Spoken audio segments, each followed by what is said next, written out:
Hello. I hope everyone can hear me, and I hope this is working. If I'm a little dark, give me 1 second. All right. I want to start by everyone appreciating this new shirt I got for Pride Month because I had a discount, and I hope you can hear me. Actually, let me check to make sure.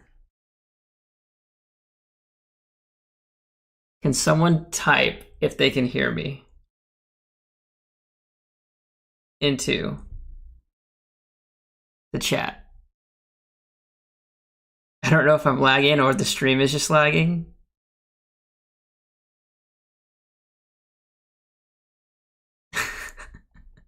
The font. Okay, great. Cool. You guys can hear me. So I am live right now on YouTube, but I'm also live in a voice channel in Catan Championship. So if you want to come and like vocally ask some questions, because this is a live like collaborative session, feel free to join and just mute until you have a question, raise your hand, things like that. Otherwise, I'm going to do my best to watch this chat and answer the questions. I do think there's quite a bit of a delay just from my question on whether you can hear me. So sorry if I missed your question right away, but we can go ahead and just get started now. I think we got a pretty good audience here. So I'll start by saying sorry for the absence the past 6 months on this channel. Beginning of the year, you know, I really wanted to crank out a bunch of videos, and I have a bunch filmed, you know. There's some really cool games, but just I really don't like just throwing the games out on the channel. So I want to add like lessons learned. So add some cool little, I don't know, skits where I record myself and just add on to the game itself to keep it more entertaining. And that takes some time and effort. And that's something that I've been lacking lately is time. So, but hopefully, you know, I should have one in August, and I'm going to try to stack them up and then get some sort of consistent schedule out for you guys for some high quality, awesome games.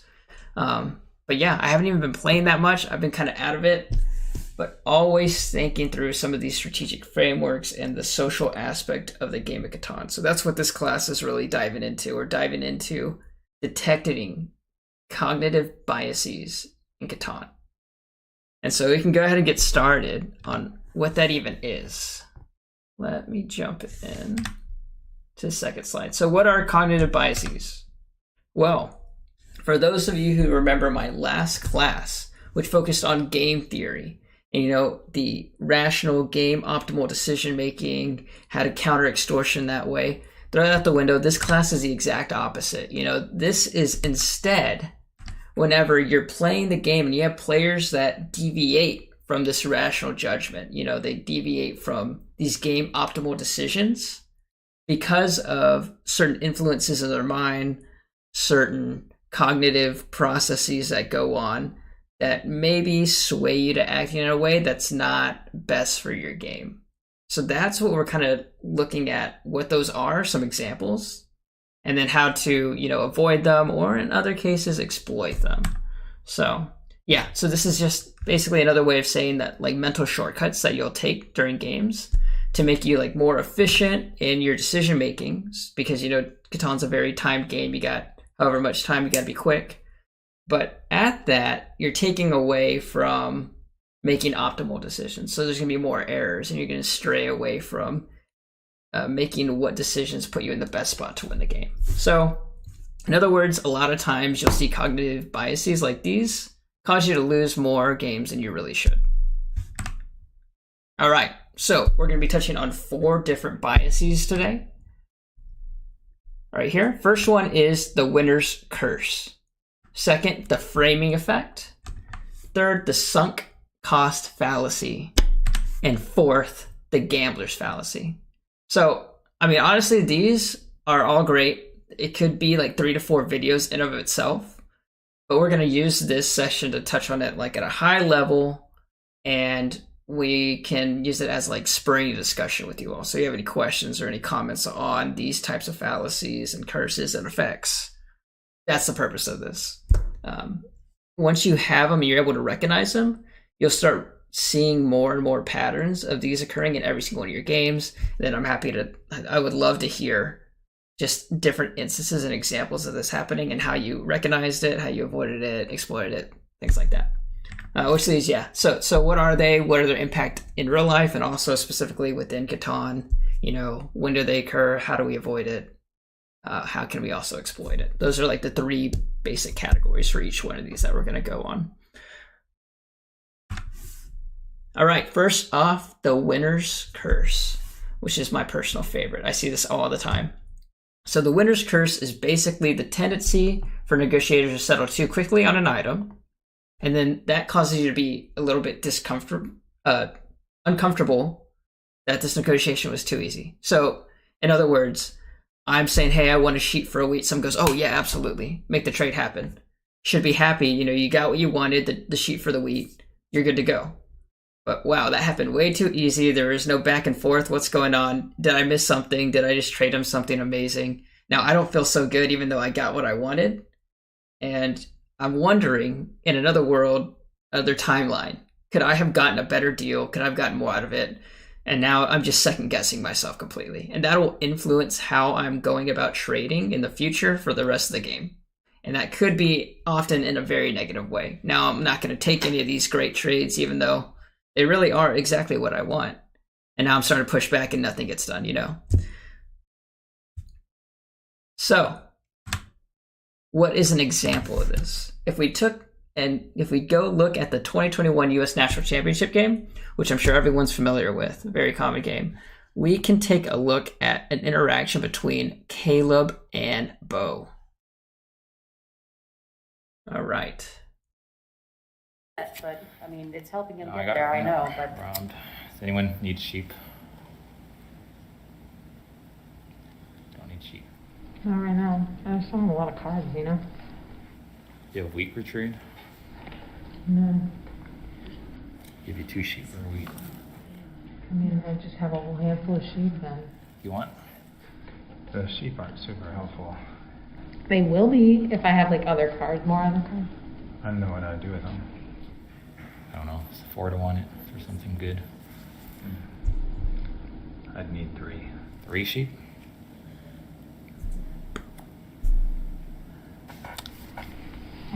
Wow. Didn't expect the trade. Is that 3? 3 for 1 wheat is what you're looking for? Yeah. What are you gonna build? We'll see. We'll see. Yeah. I just need a. He's not obligated to tell you. Just need wheat because I got like robbed. And like I have too many cards in my hand. That's why. Suspicious. I think you're too good of a player to play like that. Oh, it's round. Oh. To you. All right. So whole point is that Caleb and Bo were trying to trade. Bo won't tell him what he's using it for, being really secretive, a little sneaky. Now later in the game, you'll see this. Before getting longest road. Yes, absolutely. Or that would be the way I would play it. Wheat for sheep. Here. You want to double? No. You change your mind. Well, you just said wheat for sheep. And we Comment on forbid. how active Bo is in every single turn. Yes. Regardless of whether it's his turn, he's not only talking Run about another trading, card, I'll but run another sheep. I'll keep it at that. But boom, perfect example of the winner's curse right there. Caleb wants wheat for sheep. Bo's like, yes, immediately. And then Caleb's like, oh man, that was quick. You really want that? Now I'm second guessing everything. Yeah, I'm probably giving you something too good. Here we go. And so whenever someone immediately accepts that initial offer like that, there's often like a psychological bias that takes place. You know, this is a winner's curse. And the person who has their offer accepted right away, as we said, like Caleb, is feeling pretty unhappy and weary about making that trade happen. They feel like they can make a better deal now. However, you can't really just say 1-to-1 and then get more. You can't like backtrack, you know? So he really went out of order and ended up not having a trade happen at all. So Caleb in this instance is thinking pretty much 2 things here. It's like shit, wow, I really should have started by offering like 1 wheat for 3 sheep, you know? And in that way, you can log roll and go back and forth, get down to 1 for 1, 1 for 2, and maybe that trade 1 wheat for 2 sheep does happen, because I do think it's beneficial for both parties. And the second thing is like Caleb's thinking, why does Bo want this? Is he going to use it for his city? What is he doing? Is he going to mess up my game even more? And this is mainly because of how Bo came across in the interaction before, where he's being a little sneaky and would withhold some information from Caleb. So, yeah, I think Bo could have very easily actually gotten this 1-for-1 deal since Caleb started there, just by instead not jumping the gun with the yes, throwing the card, but maybe asking more questions like, hey, Caleb, what does this do for you?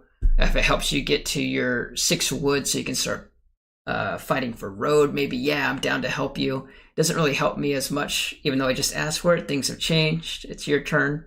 Stuff like that. Some sort of conversation back and forth to make it seem like Bo doesn't desperately want this, but it's also him helping Caleb, and it's a beneficial deal. Because he was so like forthright and wanting it right away, you know, that's why it didn't happen. Caleb really just got turned off by that. So yeah, how to avoid from the seller side anchoring, as we mentioned with Caleb, starting out by saying 1 wheat for 3 sheep. But pie, maybe it goes down to 2, whatever deal you want. How to avoid from the buyer with Bo, as we just mentioned, the log rolling, the back and forth. Now, the one thing you want to make sure, though, is that you're not being too slow with that and someone else snags the trade. So it's really striking that balance. And then lastly, next level strategy, right, is how to exploit this.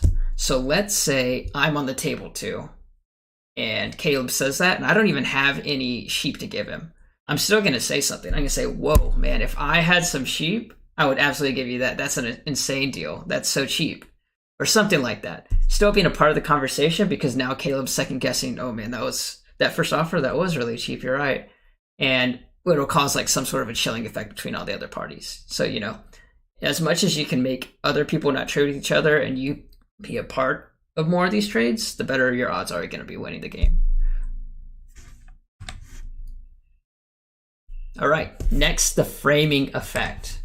So framing effect is when basically the whole idea that my decisions, my responses, my reactions can all be different based off of how someone else is framing their question or information that they're presenting, right? So this could apply in Catan to trades, agreements to not like take different settlements, settle somewhere else, and even extortions, primarily extortions, I would say. So, never mind this. Let's go back to YouTube for this one.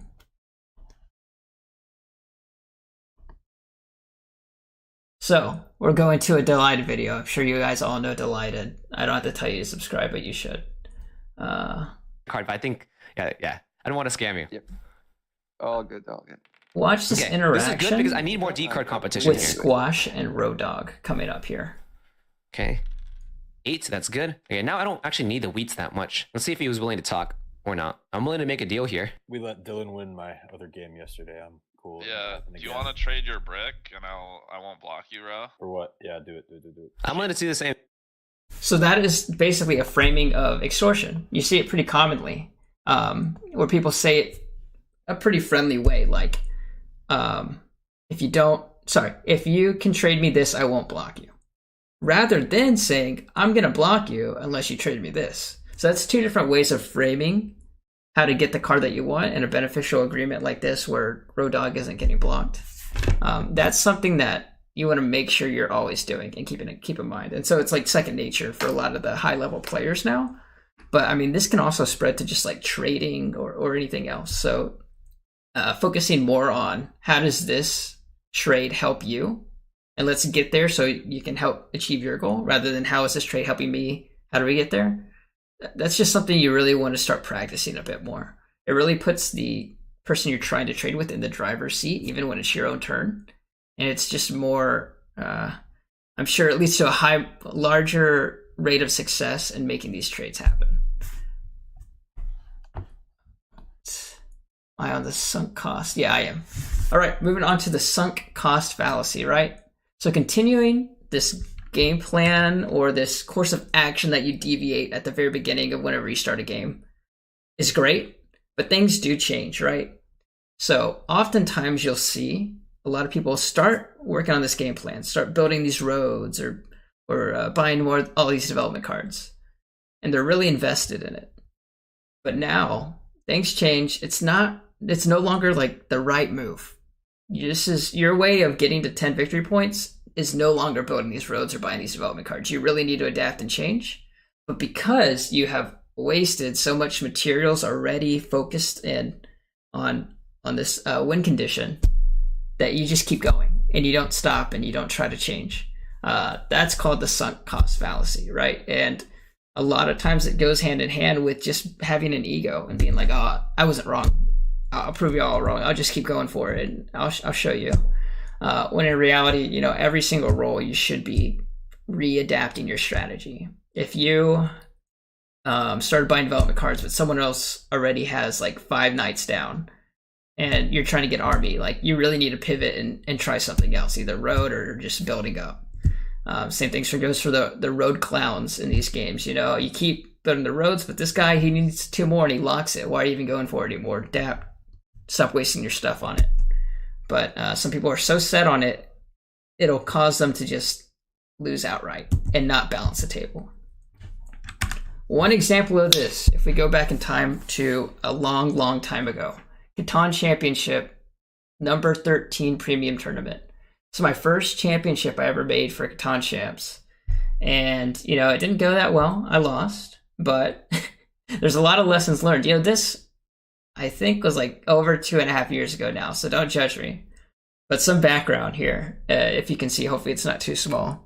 But Red was first pick. He goes 8-5-10, obviously, goated position. It's so good. I'm in second. I go 6-9-2. The reason I didn't point down was I was afraid 6-3 of being an out. I was afraid of like even some sort of 6-3 or 9-4-3 and all those free roads down there, like really messing me up. And then also I had the game plan of getting onto the 5 wheat.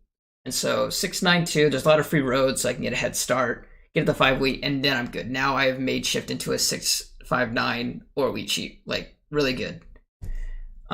However, I didn't expect black and blue in third and fourth position to place like this. So basically what happened was they left the 6-4-3, which is the wood and the sheep, and then the 9-4-3, the wheat and the sheep, for 7th and 8th position, right? So either I'm giving red his 8-5-10 with the 6-4-3 and the wood port, all resources, no one contesting, like he's at all the north up there, or I'm giving him double wheat, double sheep, getting onto double ore with 3-for-1. Like, it's just lose-lose.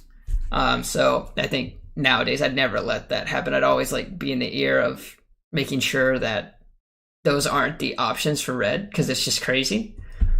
And then I ultimately take the 6-4-3. I think it's a little bit better for the board. Looking at it, I don't even know. It's pretty ugly either way.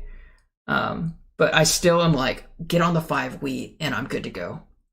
But look at the board. You know, I get on the 5 wheat and red gets on the 6-3. How do I win? Red has better ore, better wheat, better sheep, and I have better wood with no port. So I don't understand how I would ever win that game. That's a terrible plan. But because I had already invested so much time and energy into thinking this out, and I was so frustrated, I started going for it anyway, which is just a huge mistake. It's like you got to transform your setup somewhere else. Like I would probably go 8 or port, or I would go try to get another road down and take the 6-3 from him, which is probably the best move actually. That probably balances the board. But what makes matters even worse is black goes crazy. I think 10s went insane. And he starts building all these roads. So now I don't even get the 5 wheat. But I still am like, all right, whatever. I already built this road. Let me just settle on the sheep port and just hope the 9s go crazy. But it's just me just not knowing what I'm doing, not adapting my game plan and just sticking with what I already started instead of saying, nah, that was a bad decision. It didn't work out. Let's pivot somewhere else. So that was me having too big of an ego to really change. But yeah, another example of this, a sunk cost, was in this game. I'm always like, oh, red's easily the clear winner. Like he's got the best setup for sure. And I keep praying we gotta block that 8 ore, and then things change a lot of turns later, you know, and maybe red's not the front runner anymore. It's black or someone else, and you roll a 7 or you play a knight, and you're still gonna be blocking red just because you put so much effort into preaching this needs to be the blocked that you gotta like put some support behind your words. And that's another form of the sunk cost fallacy, where you're just like mentally stuck on something instead of taking a step back and adapting your game plan. So yeah, I did lose that game pretty bad, and I've never won since, so that's fantastic. Yeah. Yeah, reassess your path to victory every single roll. Things do change, and it's okay to change your game plan. All right, the gambler's fallacy, the last one here. So this is the belief that the outcome or the probability of a random event is influenced by previous outcomes, even when they shouldn't be. So this is basically saying everything, like the roll of the dice, right? Let's say there's 5 10s in a row. There's 2 common thoughts here. Either 1, holy shit, this 10 is on fire. We got to block it. It's going to keep rolling. It's amazing. Or 2, wow, 10 outrolled big time. It's way past due. It's not going to roll again. No need to block it. So 2 completely opposite ways of thinking, both completely irrational. The 10 is always going to be 8.3% chance of rolling. That's just a given. Like, the fact that it's rolled so much in the past does not influence what it is now. And so often, me included all the time, am trying to base my block off of that. Like, oh man, it's already hot. Chances are a 5 hasn't rolled in forever. Let's block the 5. It's bound to roll. No, same odds every single time. And a lot of that is just, it's hard to shake the feeling that there's like a pattern in these numbers, right? There's really isn't just a pattern. And we're like, oh, if we just look harder and there's a science and we can beat the system, we'll figure it out. But really, it's not a science. It's the same percentage every single time. It's always going to be the same percentage every single roll. That's just how it is. And I'm going to pick on Nikki here. I don't know if she's in the chat or not, but I did find this video earlier I thought was hilarious. Perfect example of what I just said. Okay, bunch of extra wood on the board. I got you for a wheat. I think a 6 is standard. Oh my gosh. And I get jacked standard for wheat. spot. Well, as long as wood gives you its wheat, right? This is such a bad position. This is a bad position. Otherwise, I tried to. You Otherwise, got it's a 10 brick. 10 No, brick. this You're on the 6. 10 brick. Yeah. No, you're not. No, I you're mean, it not. hasn't rolled yet, so the likelihood of it rolling is. I'm gonna roll now. Let me see what people. I mean, it hasn't rolled yet, so the likelihood of it rolling is higher now, right? But that's technically it's not true because they're independent. You know, it's not like that Monty Hall problem. If you do my puzzles, you get it. So isn't it fair to the tone won't roll as much going forward? So Peter, that's true, but given on an independent roll, it's always just going to be the same percentage. That's like something. That's a way of saying like, if you're not taking it from like this next roll is going to be a 10, then maybe you can look at the law of averages, right? You can say like on average, I can expect to get this much wood in the entire game because of the law of averages. That makes more sense to me. But saying the 10 isn't going to roll on this next roll because it just rolled 5 times, that's just an irrational way of looking at it because it's still just going to be 8% every time. They're all independent. What else I got? All right, yeah, so that's all 4. I don't know if you guys have any questions. Peter, that was a great question. But yeah, this is a very quick one. I wanted a high-level touch on all of these fallacies and biases so you can start recognizing them, and then I'm sure I'm going to see more and more examples of these in every game. My favorite, of course, is a winner's curse, and that's what I'm practicing like now. It's like, I mean, my secret, I'll never really accept like the first deal. I'll always do some sort of banter back and forth because I've noticed that whenever you immediately say yes, that actually leads to less often the deal going through, right? So it's striking the balance between, yes, I want to make this work with you, and the chilling effect of it, like, oh no, forget it, impasse, don't worry about it, it's not going to happen, which is really interesting to me. And so that social dynamic of the game is something I'm looking to perfect a little bit better. The 2 only rolls when it's meant to roll. That's a good point. 2, that's insane. So that's why I always say settle on the 9-10 too, because that thing is wicked, man. Whenever you want it to, it'll roll. At least for me.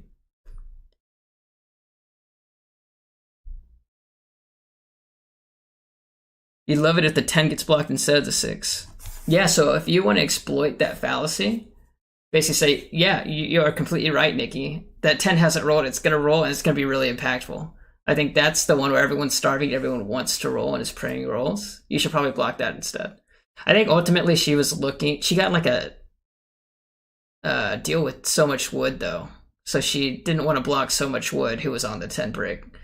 So honestly, in order for that not to happen, you'd have to give up to some sort of an extortion instead. And that would be by using game theory, which is my last class, completely different. Use game theory to avoid being extorted.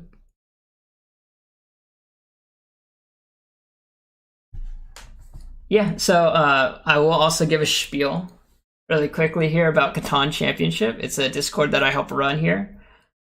We have classes like this one you saw. Ush Puppy and Griffin just gave an awesome one before that. Shin gave one. All of these VODs are going to be uploaded to the Catan Championship YouTube channel, which is up and running now and about to be a lot more active as these semifinals have been finished. They're all going to be posted there really soon, so I definitely recommend checking it out. But apart from that, we host monthly leagues, so you can play whenever you want, people across the world. Benefits are that you're getting a lot less of those really toxic players that you might find in some of the ranked matches. You know, we help able to moderate it since it's a smaller pool of players.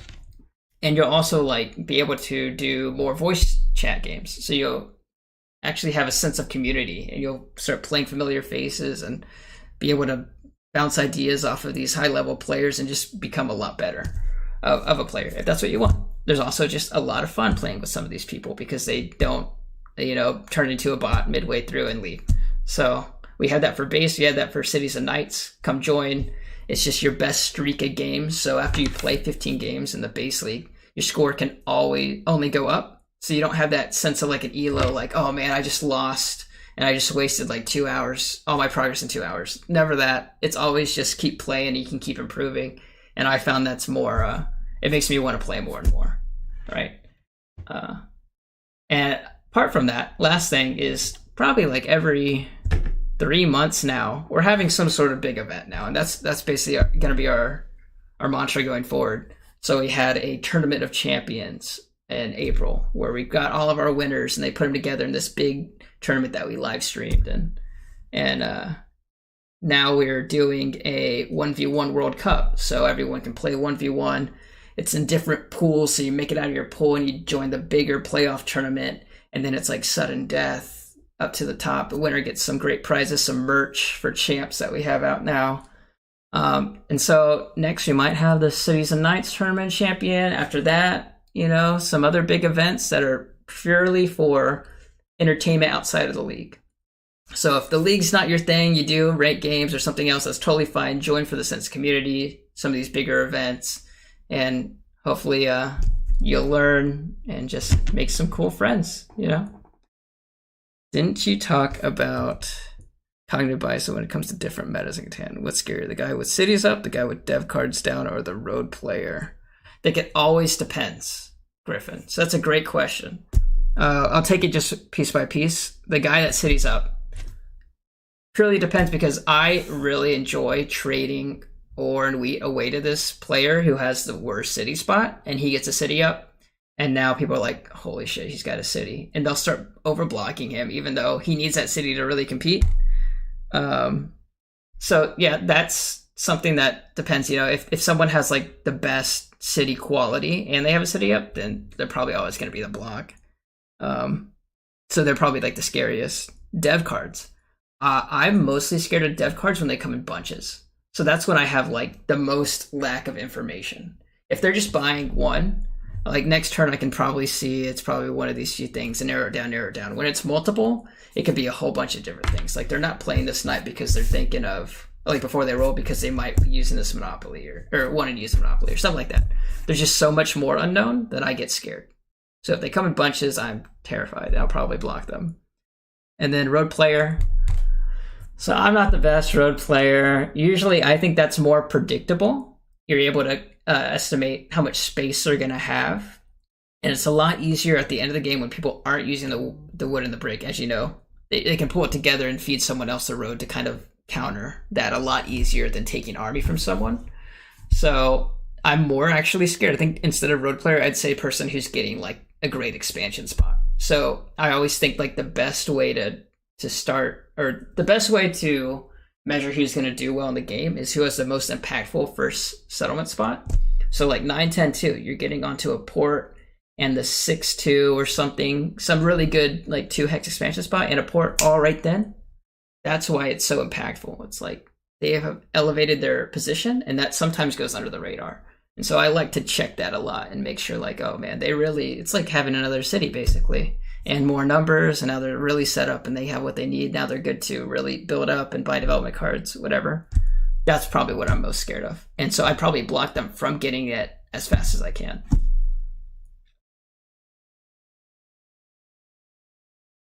Hey, A-Rod. Yeah, Justin. Spoiler. Cities and Knights will be coming as like an entertainment kind of specific tournament league. So Tournament Champions, I don't know if you watch for the base, but basically we had, I think, 20 players. This Cities and Knights will probably be a little less just because there's so many repeat champions. But basically wanting to stream every single one of the games, higher production quality, really cool trailers, epic teasers and hype videos like we did for base, and then a really cool trophy. You can see this, right? This one's broken. I just have to make it for Bucksass because he won. But we'll send out a cool trophy and some merch and stuff. So good question, Griffin, by the way. I probably didn't answer it how you wanted me to, but my meta is always, I'll say this before I jump, but my meta is always, how can I transform my setup to where we get to the end game and it is a dev machine and it's just so flexible to build up and buy development cards. So even if I have a lot of wood and brick, I'm looking to get to that 3-for-1 port or the specialized married ports or whatever, just so I know later in the game I can turn that to dev. So a lot of people do that. So I'm never really thinking, how can I use the wood and brick to maintain this longest road. And that's probably to a huge fault. You know, that's a bias I have against longest road because I've been scarred so many times with people taking that from me at the end of the game that I'm like, forget it. I'll make it work, you know, this other way of just being a dev machine. And now I have like more power in my hands to do a bunch of different things come the end game.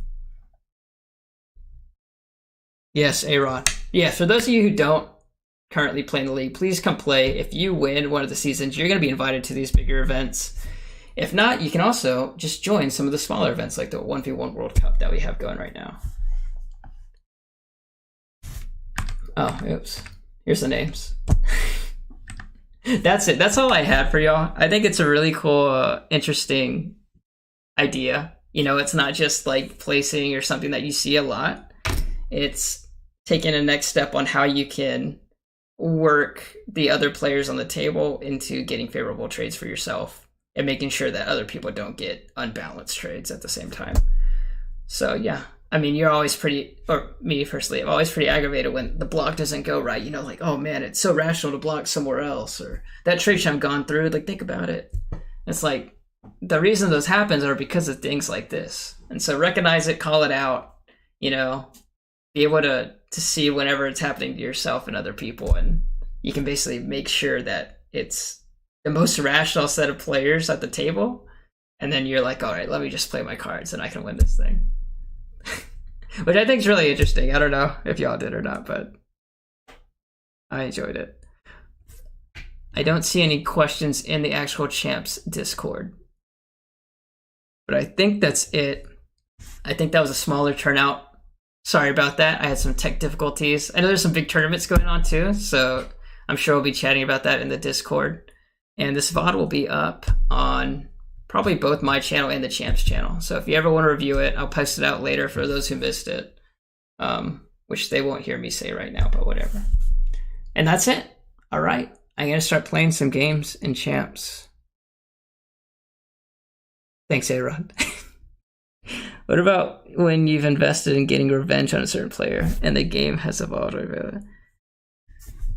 Yeah, I mean, that's just calling it out. Okay, good question, Carm. Sorry, I didn't read it out loud. When you're invested on getting revenge on a player. So that's like a sunk cost thing, like he screwed me over, chilling effect, you know. I'm going to just make sure he loses, or at least make sure he experiences some pain.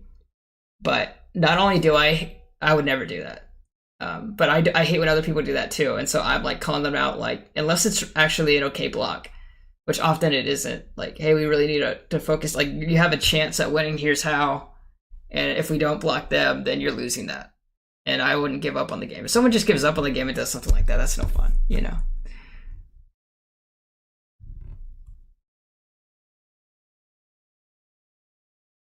But yeah, I would put that under sunk cost, Carm. And probably a lot of other things, like egocentric bias. Yeah. I tried to keep all of these more aligned to like trading and extorting, and I guess gambler's fallacy isn't, but yeah, okay. I'm gonna end it like that.